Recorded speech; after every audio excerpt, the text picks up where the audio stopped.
Guys, আজকে আমাদের থোড় ভাজা হবে, সেই জন্য আমরা থোড়গুলোকে কেটে নেব। এই যে আমরা থোড়গুলোকে কেটে নিচ্ছি।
তুই চুপ কর রে।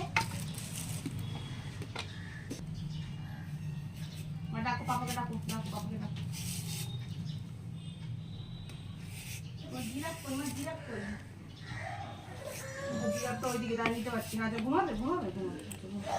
ও বাবা,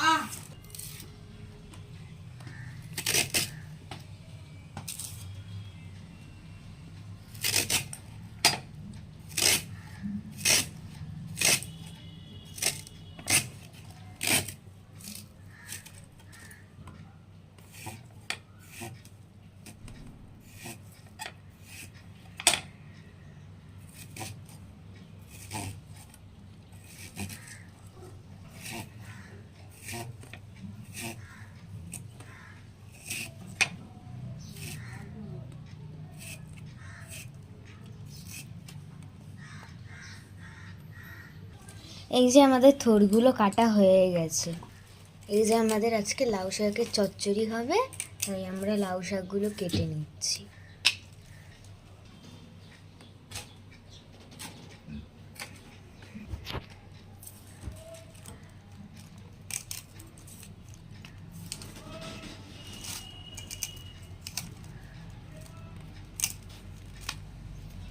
এই যে লাউ শাকগুলো কেটে এখানে রাখা হচ্ছে।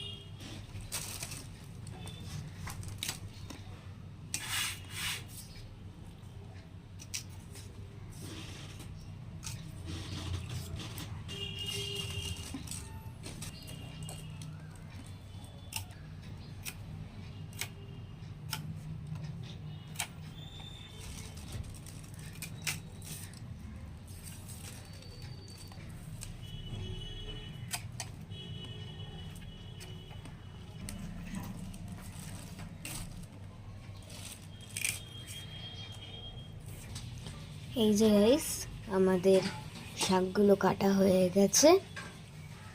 এবার শাকের চচ্চড়িটা করার জন্য আমরা কুমড়ো আর কিছু বেগুন আর আলু কাটবো।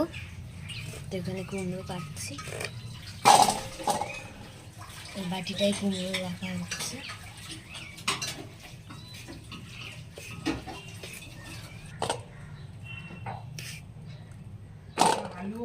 এবার চচ্চড়ির জন্য বেগুনটা কেটে নিচ্ছি।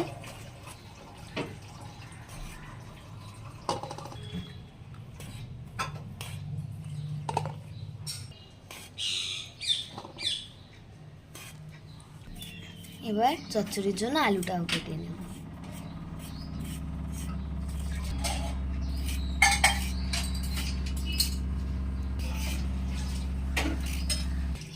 এই যে আমাদের চচ্চড়ির জন্য শাকের সাথে সাথে বেগুন, আলু আর কুমড়োও কেটে নিয়েছি।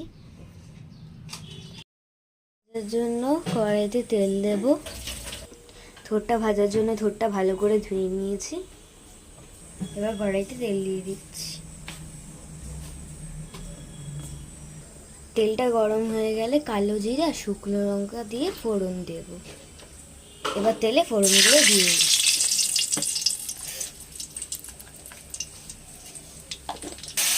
এবার থোড়গুলো দিয়ে দিয়েছি। এবার থোড়টার মধ্যে স্বাদ মতো নুন অ্যাড করে দিচ্ছি। এবার সামান্য হলুদ দিয়ে দেবো।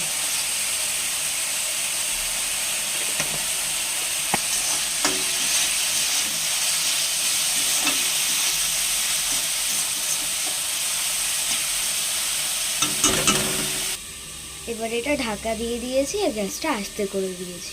এটার মধ্যে চিনি অ্যাড করব। এই যে আমাদের থোড় ভাজাটা হয়ে গেছে। তরকারির জন্য তেলে 5 ফোড়ন দিয়ে দিয়েছি। এবারে বেগুন কুমড়োর আলুগুলো কেটে রেখেছিলাম ওইগুলো দিয়ে দেবো। এবার এটা ঢাকা দিয়ে দেবো। ভাজা ভাজা হয়ে এসছে, এবার এর মধ্যে শাকগুলো দিয়ে দেবো।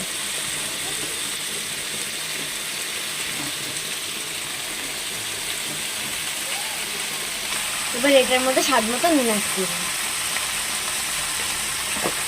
সামান্য একটু হলুদ গুঁড়ো,